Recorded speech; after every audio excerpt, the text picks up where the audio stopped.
everybody in the Mormon Enlightenment Facebook group. I'm here today with Stefanie Joseph, and I don't really know much about you yet, so this is going to be great. I want you to introduce yourself to me and everybody else, give us a little background, and then we're going to dive into some of the things that you have learned on your journey, because you've been out for a few years, right? How many years now?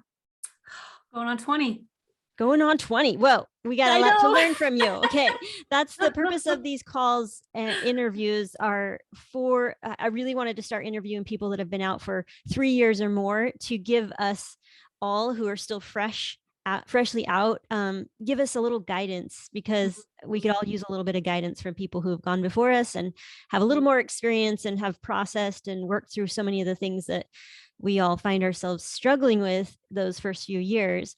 So that's the reason, this is the purpose of these interviews, and that's what this call is going to be about. So first, start by giving us a little background with, you know, who you are, what you do, and then briefly touch on your church experience, and then we're going to really, the meat of this interview is going to be all about some things that you've unpacked and learned over the years. Lots. Yeah. So hi everyone, I'm Stefanie Joseph. I've been part of the ME group for a few years actually. I'm more of the quiet wallflower bystander until I get that nudge to go in, and we can talk more about that later. But I'm in Utah. I'm from Utah, born and raised, and I'm married. We just celebrated our 14 years together. Man, we have to actually say it. But I have 3 children. I have 2 of mine with my husband and then a bonus son. And I'm an intuitive life and business coach. This is something that I've embraced just over the last month, because that's part of the deconditioning, deprocessing that we'll get into, of, you know, really accepting your natural gifts. But yeah, like we mentioned real quick, I've been out. I left when I was 18, and I didn't realize how much of an impact it did have on me until my 20s were my anger years.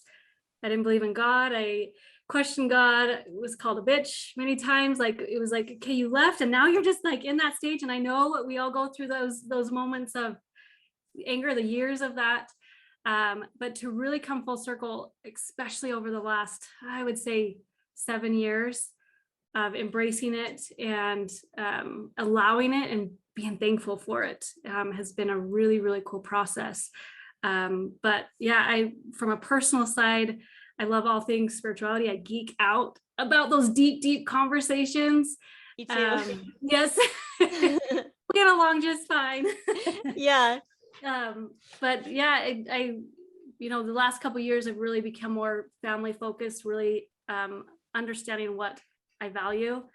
The 2020 years of the year of bringing us into ourselves, and kind of my cocoon year is what I call it, of just really finding out what is important and staying in my energy, I guess is the best way to put it. So we'll unpack all of that. Yes. I wrote down I liked what you said about finding that gratitude for your experience in the church, because when people said anything positive about the church when I first left, it was very triggering for me. And it's interesting to look back on why I was so bothered by people saying anything good came from the church, because I don't know, like, maybe you can explain why was I so against that in the beginning, and why can I accept it now? And, what is it that's triggering me in the beginning, and why do I feel like I have to be like all against it? Well, I feel like triggers are our biggest lessons. Me too. And I think you just do a podcast episode about it. Yeah. Yeah. And so for me, when I'm triggered, it means there's something inside myself that I get to look at. And so that trigger of somebody talking positive about the church could be that moment of introspection, of saying, why is everything so negative? Why do I want to hold on to those negative experiences and not allow myself to see the good? And it's not easy. I'm not dismissing those moments of like thinking you would have talked to me in my 20s, 15 years ago, I would not have had this same outlook. But now being able to look back and say, a part of that too, I think what's coming up for me is that my parents did the best they could with what they knew. And for what they knew, bringing me up into the church was what was important for them. My dad was a convert. My mom had that really, really strict upbringing where you can't be friends with anybody outside of the church in California, which is kind of a fascinating, different experience. And so when she was raising us, we were raised in the church, but we were loose, like we could play on Sundays. It wasn't that strictness, but it also was really important for them. And so being a mother, raising my children, saying I'm doing the best I can, and I know I'm screwing up, and I know I'm also doing some really good things. How do I dismiss those 18 years to say that it was all bad? Yeah, exactly. I think it's probably, when I think about it, I probably, in that stage that we all have to go through, where we're in that anger stage and we don't want to rush ourselves out of it. Like, I know it's essential to experience the whole spectrum of emotions. But I think maybe it's because I, at that time, with the little awareness that I had with what the meaning of all this was that everything felt so disorienting. And so I felt like there's a small feeling, this slight subtle feeling of, am I wrong? And so if I ever said anything or gave credit to the church for anything good in my life, it almost was like that, still the Mormon brain, having to process the Mormon brain and think that if there is any good from the church, then that might mean that it's true still. So I think that was probably hard for my brain to comprehend at the time, to understand like this Mormon binary way of thinking just had me so confused about everything. It's the all or nothing, right? Yeah. All of it, which, you get to the point where you believe that it is untrue. So that means all of it is untrue. But is there pieces of it that actually, that we could look at it from a different perspective? It's so true. Like I'm finding myself coming back around to some things in the church, not about Joseph Smith or anything, because I think that the things that I'm coming back to are in a lot of different like spiritual teachings as well. So it's kind of like they just use different words or language, when it comes to prayer or even fasting, or like the word of wisdom, like having a high vibe diet, which I think the church has the word of wisdom all wrong. I mean, but I do believe in having like a high vibe diet, and what we're being aware of what we're consuming. But I also believe that it's very unique for each individual. So like coffee might be very toxic for one body, but it might actually be very beneficial for another. So if that's just the whole Mormon binary way of thinking, and now opening up my mind to it being so individual, truth being so individual, then I'm realizing that, okay, it's just, there's just so much that goes into it that you can't quite understand because you're still trying to let go of the Mormon way of seeing the world. The group think, like, if this is true for all of us, then every piece of it has to be true for all of us, right? Yeah. And I actually recorded an episode. I have a podcast called Dance to Remembrance. And Wait, Dance to Remembrance. Okay, good. I'm glad you mentioned that. Okay. Yeah, it's about the journey of self-discovery, really. Awesome. Like that journey of finding yourself. And I did a solo episode, and I had this huge realization that, my 20s were my anger years. And during that time, I was still seeking for answers outside. And it hit me that I'm like, this is actually a church belief that I had, right? That the priesthood, hey. Listen, you need to talk to Dad, okay? For whatever you need. Sorry. I'm a mother too. I thought I told them, but maybe I forgot to tell her.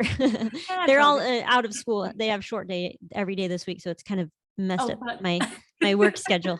Gotcha. Anyway, sorry to interrupt. Go ahead. But I realized so I was seeking for answers outside of myself, and that was a deep-rooted church belief, right? The priesthood is outside of me. The Holy Ghost is outside of me. I know that there's different thoughts around that. All of these things were outside of me, and that I didn't have that individual connection with Source, with God. Yeah. And that was like huge for me to be able to pinpoint that piece of how much do I really seek outside validation, seek outside wisdom, versus that individual, like you said, that coffee might be good for somebody, but not for somebody else. So how you can't put us all in one big bucket. Yeah, exactly. I love that.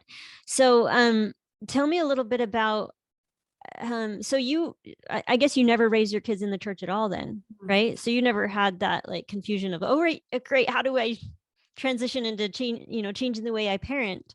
But I guess, how do you parent that you feel is it a different way that Mormons would parent, I guess, or a more, broader perspective? I believe that we have a more, I try not to, describe us post-Mormons as like better, or even our group name Mormon Enlightenment. Like, I don't want it to seem condescending at all, but I do feel like we have this new awareness.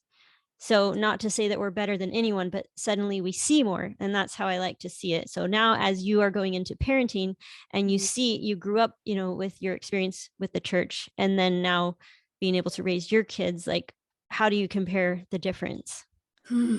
This is actually a big part of my journey. I call it conscious parenting, those moments of being aware. And, I realize that even if I think that I'm doing the best that I can, they're going to still have their experience and their perceptions, and they're going to still have to process the trauma. Joe Dispenza, he's one of a great mentor. I've read his stuff, and I believe in that developmental side of the brains and the spiritual development of our children and stuff. So I just really try to be aware that they are their individual selves as well. Like, I believe in the energetics, and that it's kind of interesting to come full circle and have the teaching of the church that we chose our families, right? Yeah. To come full circle. And I do believe our souls chose each other to have this experience. And so that puts us almost at a level playing field versus I'm the mom, you're the child, listen to what I have to say. Yeah. But we more just meet in this, like, you're actually one of my greatest teachers. Yeah. My kids are my greatest teachers. And to allow them the space to explore emotions, that's huge. Getting full chills, actually. Like, growing up, you weren't allowed to express anger, right? It was quiet, like at church, like these kids are just feeling the energy, like whatever it is that they're feeling, and then just sit down. Let me add something real fast to that, because I was just had this aha moment suddenly the past few days about the whole emotions, and how I was constantly repenting for the emotions that I was feeling, the bad emotions, like thinking there's something wrong with me because I'm not supposed to be angry. I'm not supposed to be jealous. I'm not supposed to be pessimistic, and feeling like God was disappointed in me every time I had these lower vibration emotions, and realizing that, gosh, that's like so much suppression. You feel like it's a bad thing, instead of like we're learning to do more introspection around the negative emotions. They have things to tell us. But that's the one thing that I finally realized, that was like the whole putting the suppression and combining those together, realizing that, oh my gosh, I used to repent for my negative emotions all the time, thinking that God was disappointed in me, When that, what is that teaching a child? That God, this Father being, this Almighty, is disappointed in you by feeling frustration or anger. Like, that breaks my heart. Like, I was there too. Yeah. I really. But go on. You were saying. I'm sorry to interrupt. You were. No.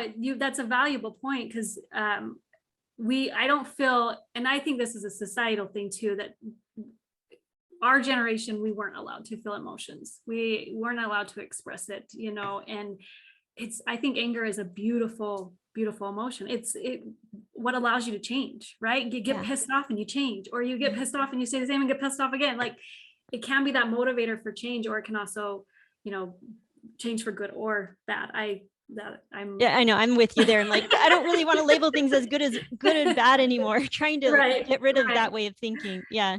But I think that the emotional piece is big, and then allowing them to be their individual self and not put them in this category. Like, we're kind of a little bit unique. My children are biracial, and it's been interesting because we live in Utah, right? So our surrounding community, our ward family, they've watched my kids grow up.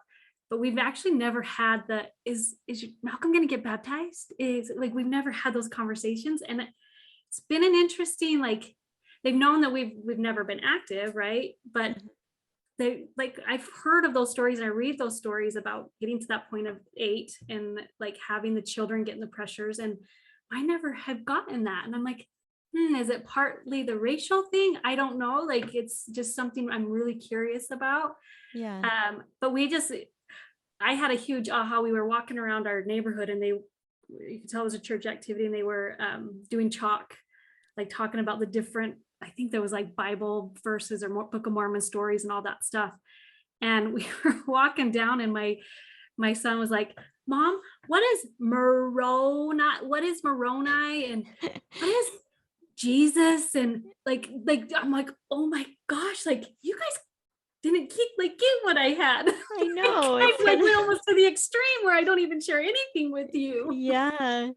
It is kind of fun to see our kids grow up without. My first two kids were baptized and then we left. And so my last two have, my last baby is, turning 8 in a couple weeks. And it's just like, it's just this whole new experience. I had the Mormon experience with my first two, and then the no Mormon experience with the last two. And it's just kind of cool to see to compare.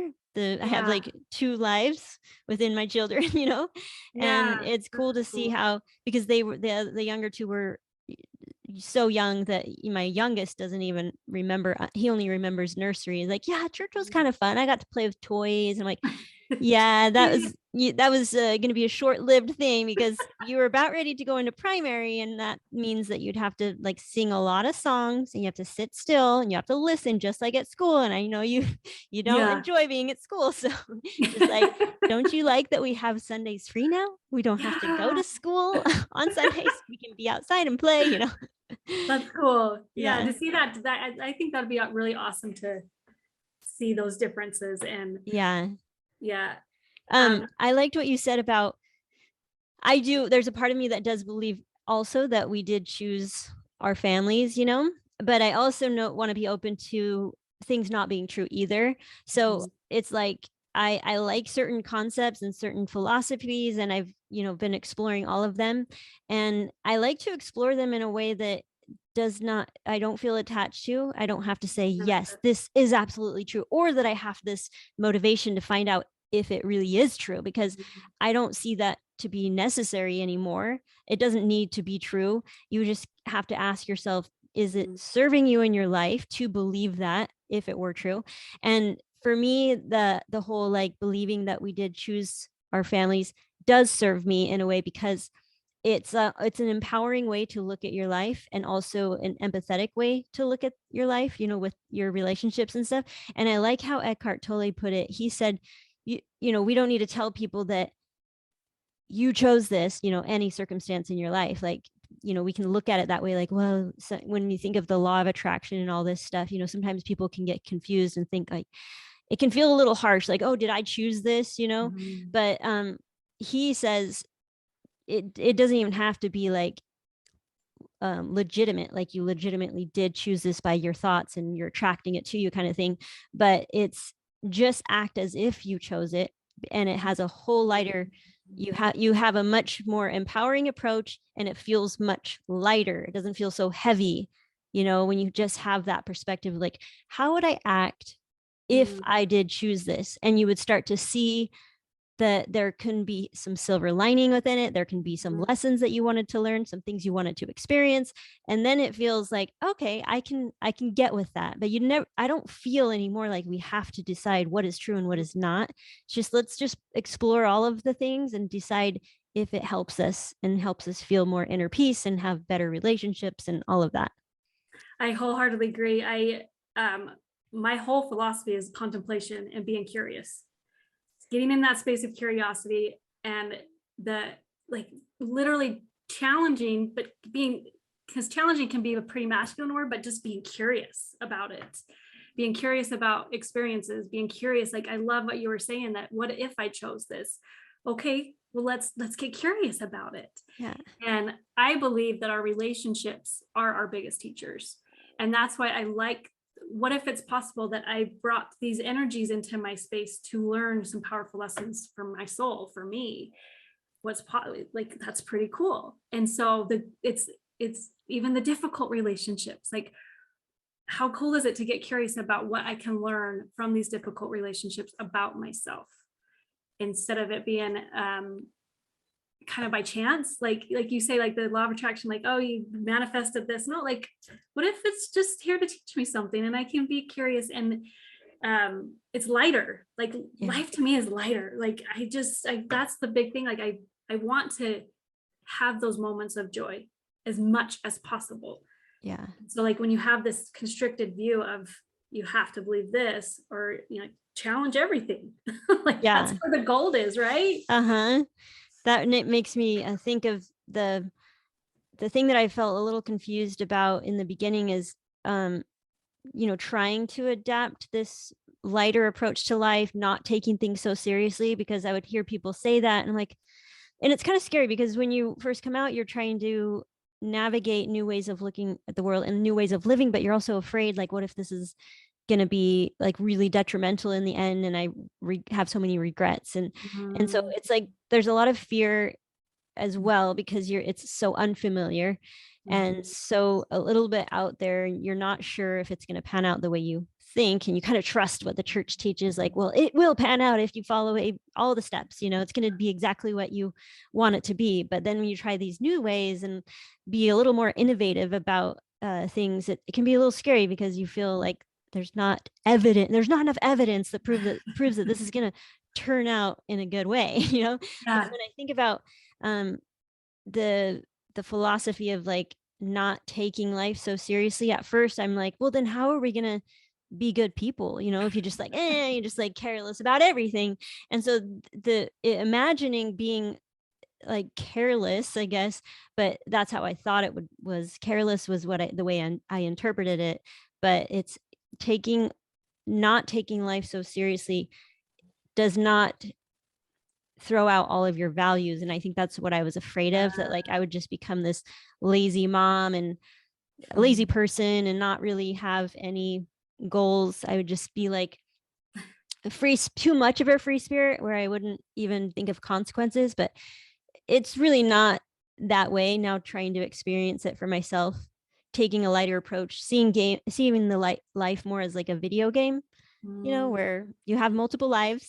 There's no like judgment day, and you got plenty of chances to try it again, and all of that. It just feels so much better. And I can say from my own experience, which is only just a few years, so it's not like I've lived a lifetime where I can say, I promise you, like, living this way is going to be just fine. But so far from my experience, like, not taking things so seriously, not having the fear, because fear was the driving force in our religion. Like, we have to do good, otherwise we won't get to be with our families or be in the celestial kingdom. But there's still so much underlying motivation that we have deep within us, that not taking life so serious is not going to turn out to be a really bad, lazy, like irresponsible way of living, which I thought it was. Don't you actually find yourself more present? For sure. Yeah. And like parenting much more present. Yeah. Yeah. It's an interesting thought. My son bought a shirt. I got my son a shirt that it was just this guy riding a skateboard, and it's like, go with the flow. And my husband's like, you don't want to just go with the flow. And I'm like, what's the alternative? That you're riding the skateboard and you hit a rock and you fall over and you bump, or you just like ride with it. Like, to me, going with the flow is riding through the currents of life. And it doesn't mean it's always going to be this beautiful flow that nothing wrong happens to you, or that nothing, it's allowing, you nailed it, not being serious and allowing the experiences to guide you. I believe all we do is we just take one step forward, right? And if you're in the present moment, Eckhart Tolle, the power of now, all we're doing is taking one step, one choice right now. That doesn't mean we can't choose a different or go back. Like, I got rid of this idea of going back, because I know that when people are in that teetering stage of questioning it, and is this, if I go this way, is it the end all? Guess what? You can still end up back in it after you on your search. And that's okay, because you actually went through this journey of finding yourself. So if you ended up back in the church, cool, because that's what you chose. It was just a choice. Yeah. Yeah. There's so much. I think that being in the church, we're taught to just listen to what they tell you to do and don't have your own experience. You just need to trust that what they say is true and just do what they say. But there is so much value in having your own experience, so even if you go down this path and you find out like, oh, that was kind of a mistake, I don't really like this path, there is absolutely no reason to have regrets, because now you have this experience that showed you, has provided much more clarity for you for what you really want. So there's really no reason to have regrets. And I always felt so much regret. I after high school, or in a high school, and a little bit after high school, I just kind of went through my wild teenage phase, like most teenagers do. And if they're Mormon, they usually do it secretively. But I was very open about my wild teenage phase.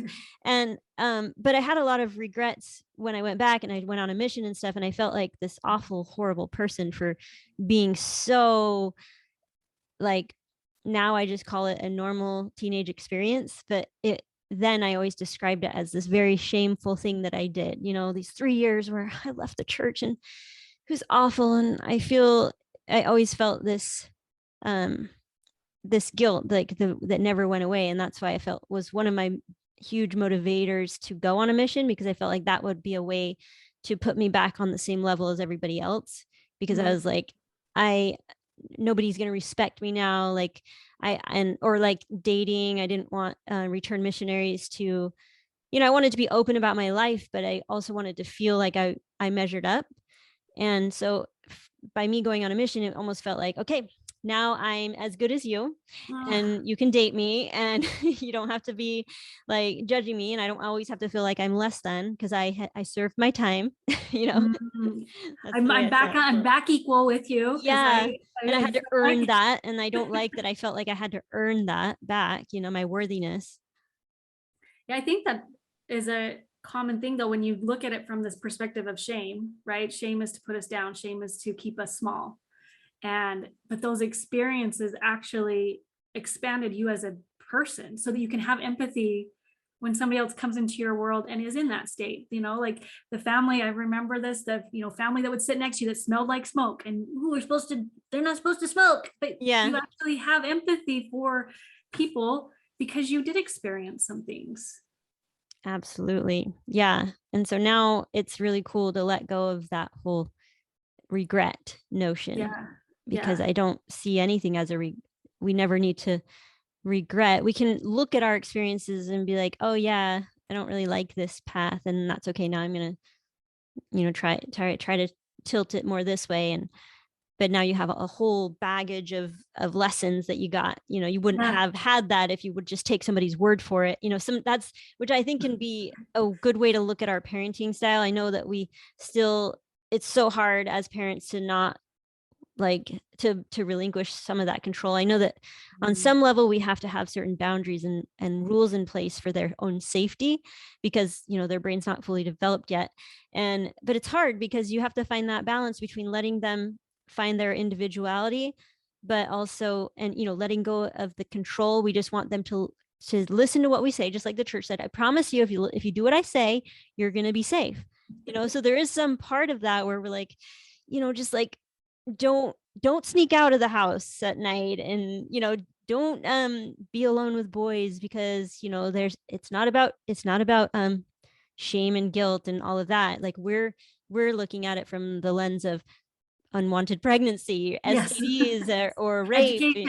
Like make sure you're in a safe environment when you're with a boy, alone, and all of that. So it's like those types of things that we want to protect them and keep them safe from. But it's hard to find a good, healthy balance to let them make their own choices as well. Do you have anything to say about that? Because I'm still in the thick of that, our oldest is 16. So I feel like we're just getting to that stage where we're like trying not to be Mormons, but still trying to protect her, Yeah. I think that what's coming up for me is to trust in who you are as a person. If you have values, just because you leave the church doesn't mean you have zero values. And I know that is a common feeling, and you read about it all the time. Like, I'm grateful that I've had a very open and nurturing relationship with my parents when I left. But I know people experience that. But you have values within yourself.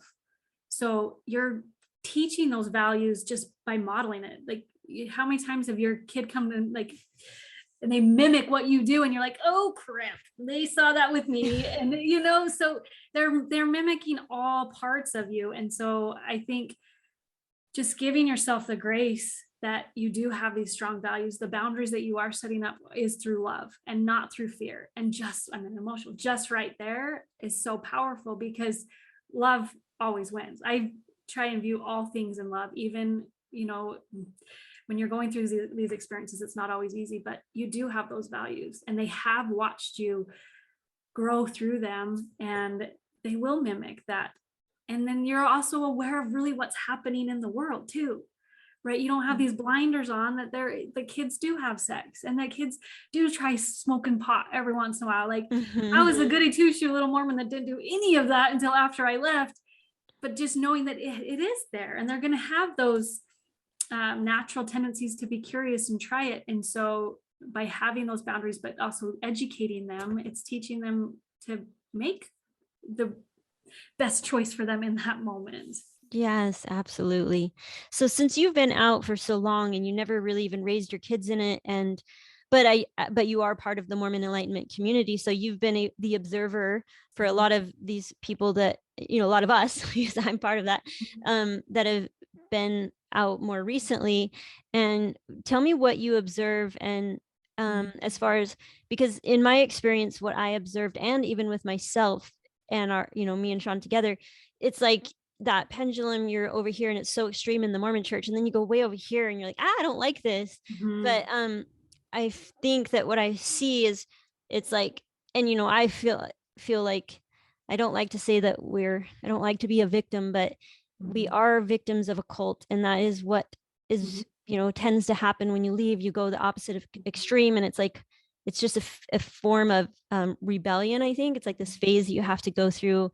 And like, I wanted to get like all these tattoos, and I was just drinking more alcohol than I actually, you know, when it comes to, if I didn't have that experience in the church and somebody telling me not to drink, I wouldn't have gone in this end so much. It would have just been more balanced. But and I think that's why teenagers tend to want to overdrink, because it's like this forbidden thing, you know, and they just can't wait till they're old enough to try it. So they end up having more. I was just telling my daughter the other day, I'm like, the bad thing about teenagers trying alcohol is because they don't have the awareness and discipline to just have a drink or two.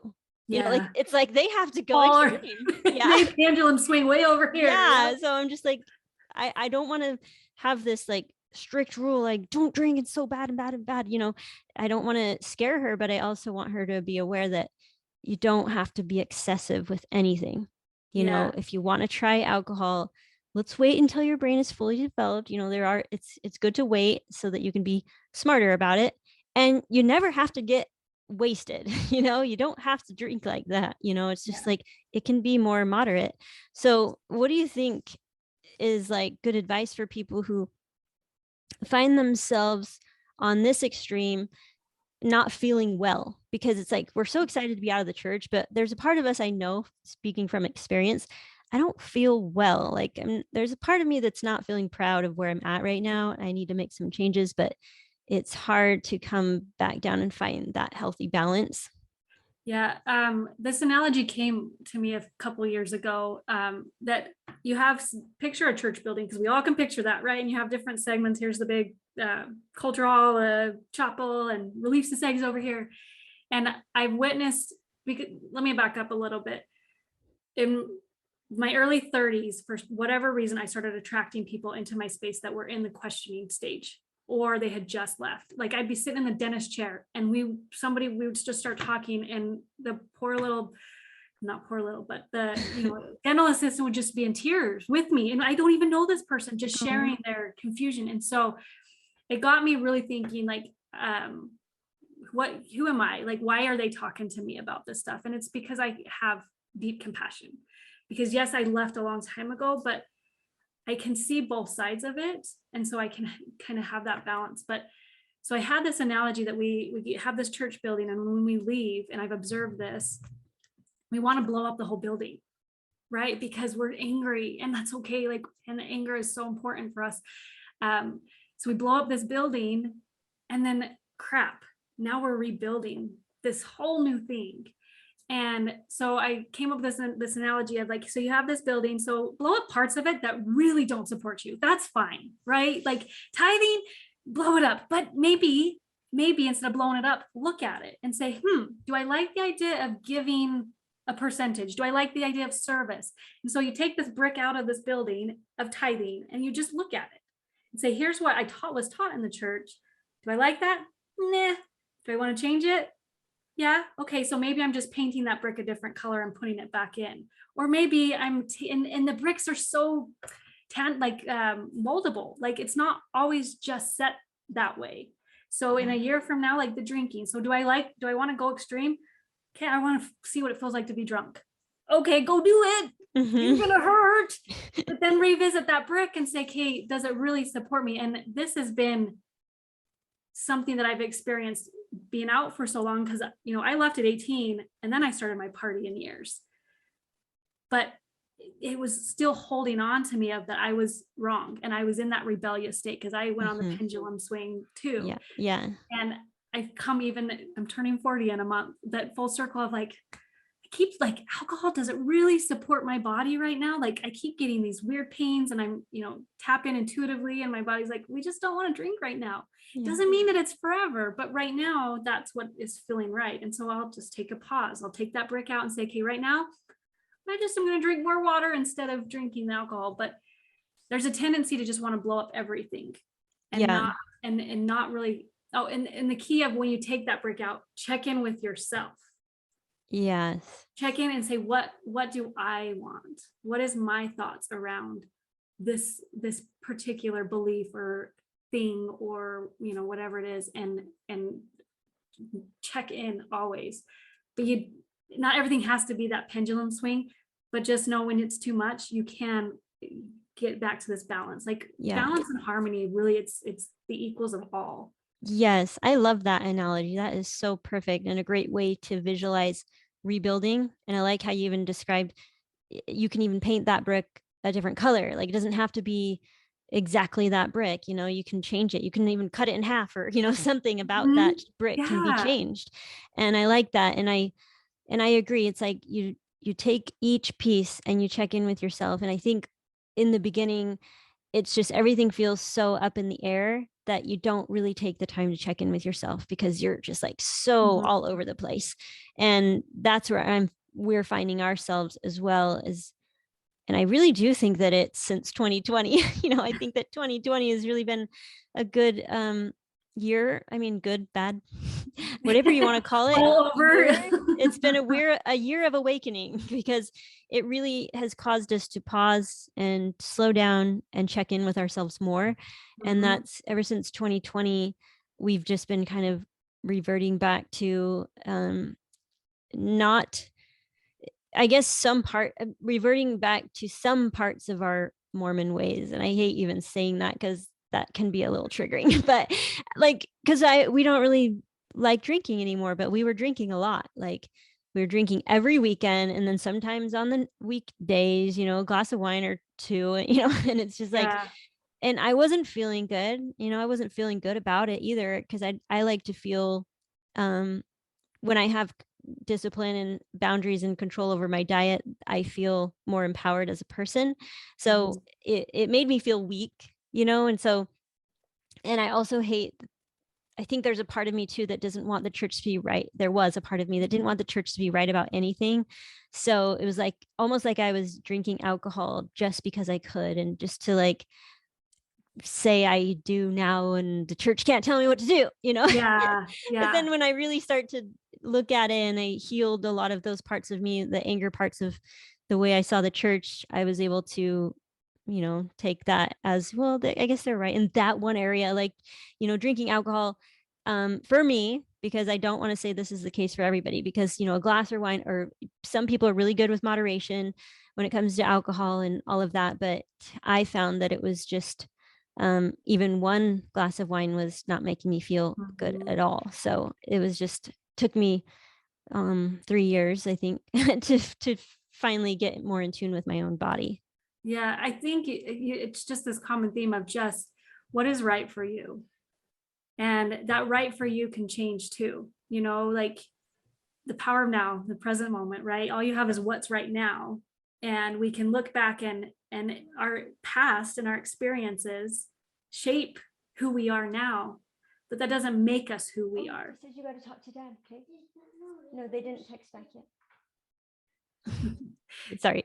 No, you're fine. Those past experiences, they don't make us who we are. They shape who we are. And so being able to make those shifts for yourself and remove the labels, like, okay, the church might have been right about it, but so is so many other things, right? You can talk to a health person over here and tells you the same thing. Like, so what's right for you in this moment, and giving yourself the grace. I love that word, the grace of being able to shift and know, like, it's only been the last couple of years. So 2020, I started every night drinking my whiskey because I'm like, this is what I have, right? Yeah.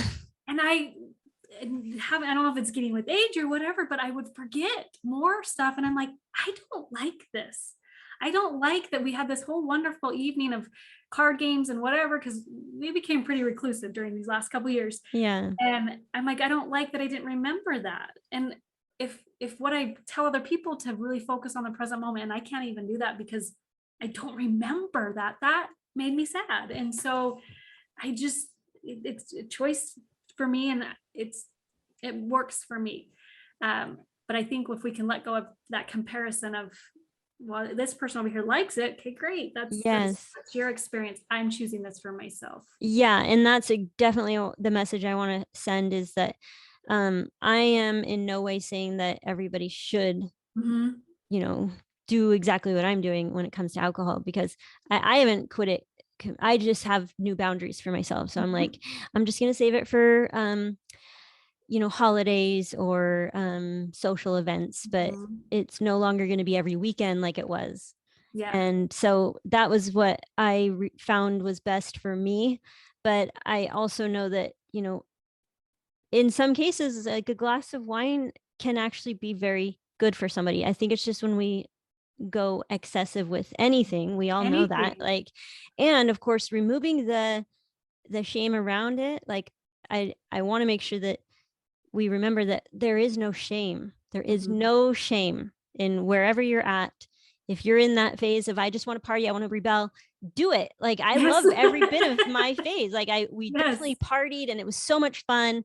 And then we kind of phased out naturally without any shame around it. It's like, yep, that was so fun, but we're done. I got to try the club scene and all that. I wanted just all these things that I never got to do with my husband. And so it was fun to explore all those things and then find what we like by exploring them, by having our own experience instead of just taking somebody's word for it and listening and just without the experience. It's just so much better when you can have your own experience. And then you don't feel like you're missing out on anything. You don't feel like, what if, or, it's just like you get to try everything you want to try. And then that's how you really will know what will serve you or not. And then, constantly checking in. But, when I say that the church is right around the alcohol, actually, no, I don't even want to say that, because where they're coming from is you're not worthy if you drink alcohol. Right. So I don't want to attach that to any of it. It's like alcohol, let's just think about it with as far as our health goes and with how it makes us feel, not even about spirituality. Like, how does it make you feel physically, because let's leave out the whole spiritual thing, because that can also be triggering, thinking like, well, I won't be in tune with my higher self or a God or whatever we want to call it now if I drink alcohol. It's like, let's let go of all of that. There's no guilt, there's no shame around it. All it is experience, and just be aware of how you're feeling. Yeah. And I like going back to the curiosity we were talking earlier, curiosity of why you want to drink. Are you like avoiding something? Are you avoiding getting in touch with your feelings? Are you avoiding having intimate connections? Nobody can answer that but you. Yeah. So just being curious of, why do you want to drink? Why do you want to swing over on this pendulum of this peace versus, like just finding a common ground? And I love and there's no shame in it. This is your journey. This is your experience. And to me, my God is loving. My God is all accepting. Universal love. That's my God, right? And we're here to experience the human experience. We're here to have those moments where we pushed our limits a little bit too much.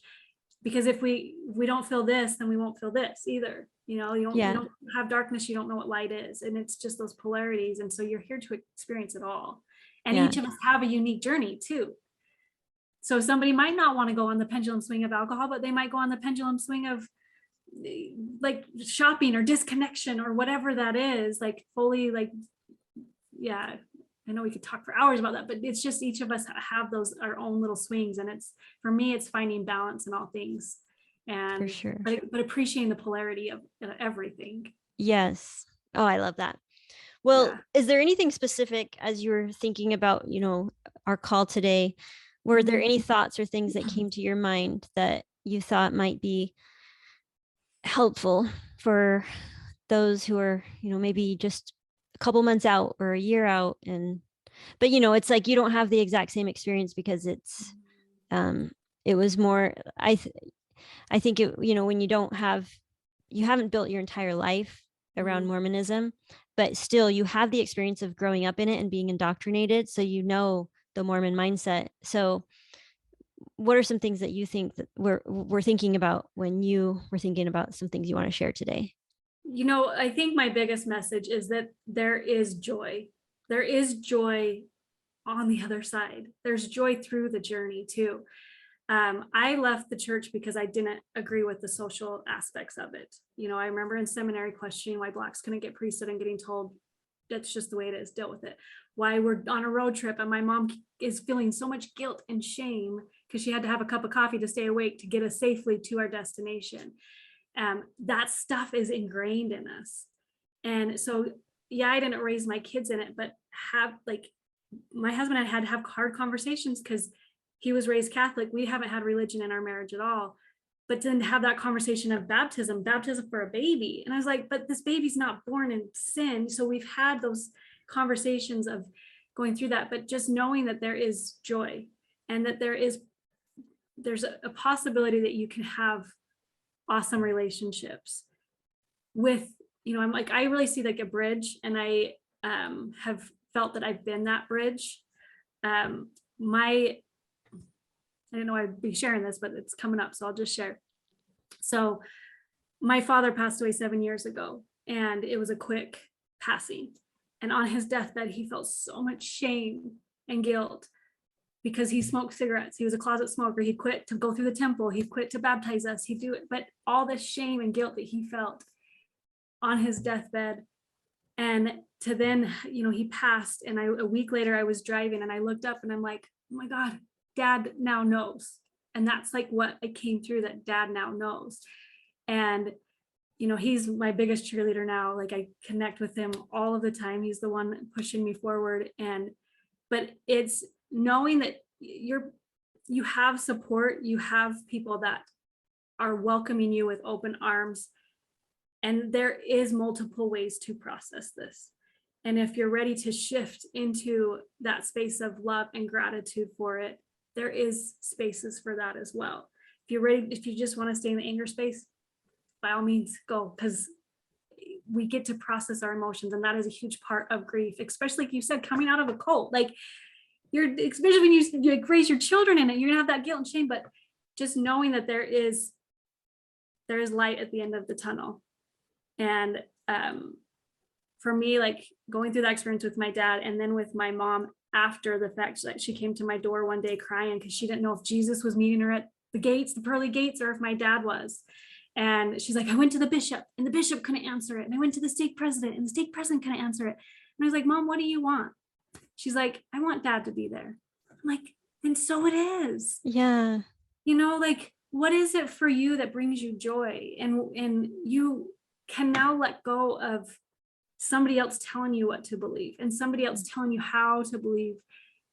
And knowing that it's not always going to be easy. This is a journey. It's unlayering. It's deconditioning. It's a lot of stuff to go through. Yeah. It really is. And just know that you have love and support. And, you know, I know I'm quiet in the group, but I am like always sending bubbles and like love bubbles and like just support, because I know it's difficult. And, you know, being somebody that's been out for so long, I could be put in a category that you don't understand. This, I believe, especially from a childhood, the programming and these songs, like even just, I was actually thinking about this the other day. I'm like, you start primary at the age that you're developing your emotional sense.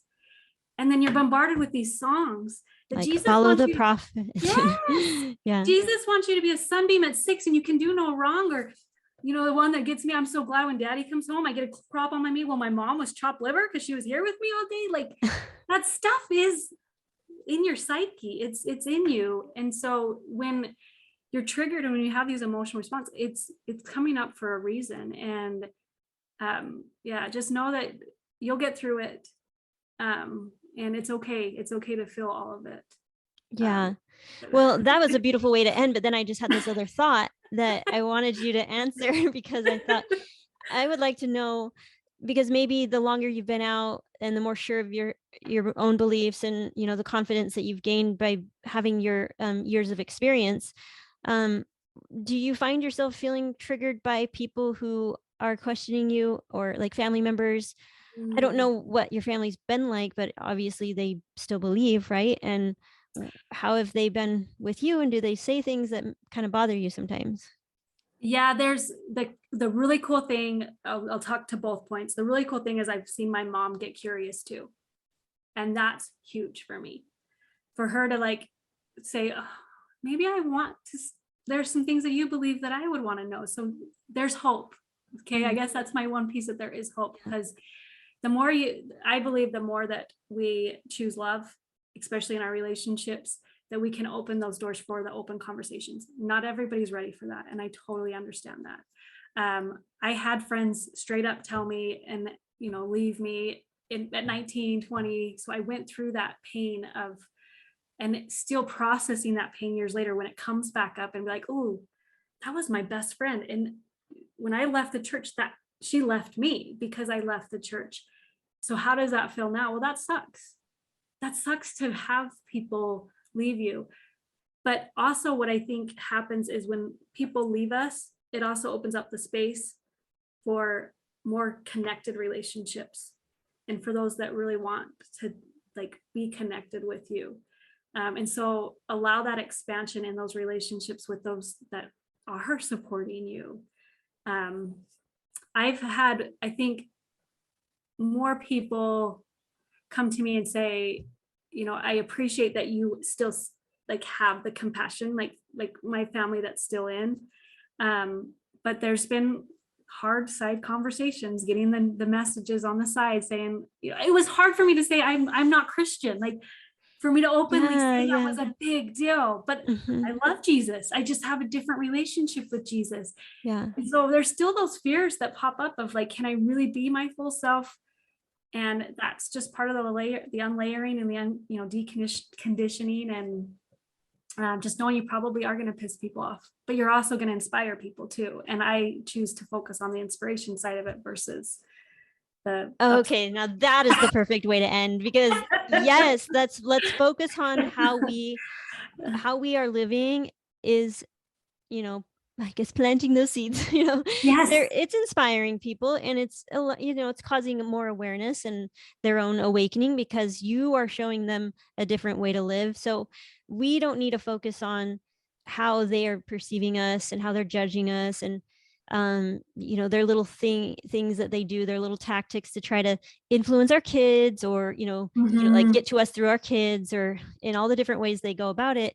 And we don't need to focus on and put any energy there. Like, let's just put our energy in how we're living is going to inspire people naturally. We don't need to make it our focus, because if we're putting our focus on how can I inspire people today, then it's all like ego driven. You're proselyting again. Yes, you're becoming a Mormon, trying to convince people of you're converting people of your beliefs. But let's just inspire people by living our best life and focus on our best life, and not be like, how am I showing up to them? How do they see me now? Yeah. And it's okay to set up boundaries. It is okay to set boundaries as you're in this space of processing. And but I love that. Hey, this was really great. Thank you so much, Stefanie. I love talking about all of this. It feels very empowering to focus on how we're growing, how our mindset is shifting, and how we can continue to evolve on this journey and how exciting it can be. Yeah. To unpack it all. It really can be an exciting journey to go through every one of those bricks and decide, like, you know, can I alter this in any way? Do I want to keep it exactly the way it is? How do I want to structure this new building that I'm building? There's just so many ways to be creative about it. And it can be very fun if we focus on the fun, exciting, creative parts of it. Let's focus on creating and not tearing down, because when we're trying to tear down, which is essential, let's do that for a moment, but also we got to be aware of when it's time for us to start building again. Like, we need to tear down. Let's tear it down first, because that is a very important part of healing. Yes, and then we got to build. Yeah. And honor the emotions. When you put up this new little pole that's supporting this piece, there might be some sadness with it too. And there might be some anger that comes up with it too. And so being able to look at the emotions while in the rebuilding, in the expansion stage, you're not one and done. Yeah. Yeah. Not one and done. Yeah. Which used to sound very daunting to me. Like, I used to, you know, I think because of the Mormon beliefs, we think that we're eventually going to get to this end space and like, oh, finally we're done. We did it all. But it can be very enjoyable if we relax and, you know, flow, like you said, flow with the process. And it doesn't have to be so stressful. It's just flow with it and flow with it. So, and love yourself in the process. Yeah. Okay. Thank you so much, Stefanie. I really appreciate all that you offered us today. And I just enjoy these conversations. Oh, thank you. I appreciate being on here. All right. If anyone is just catching it, then you can catch it over on the YouTube channel. I'm going to go upload it now on Mormon Enlightenment YouTube. Awesome. See you guys. All right. Bye. Bye.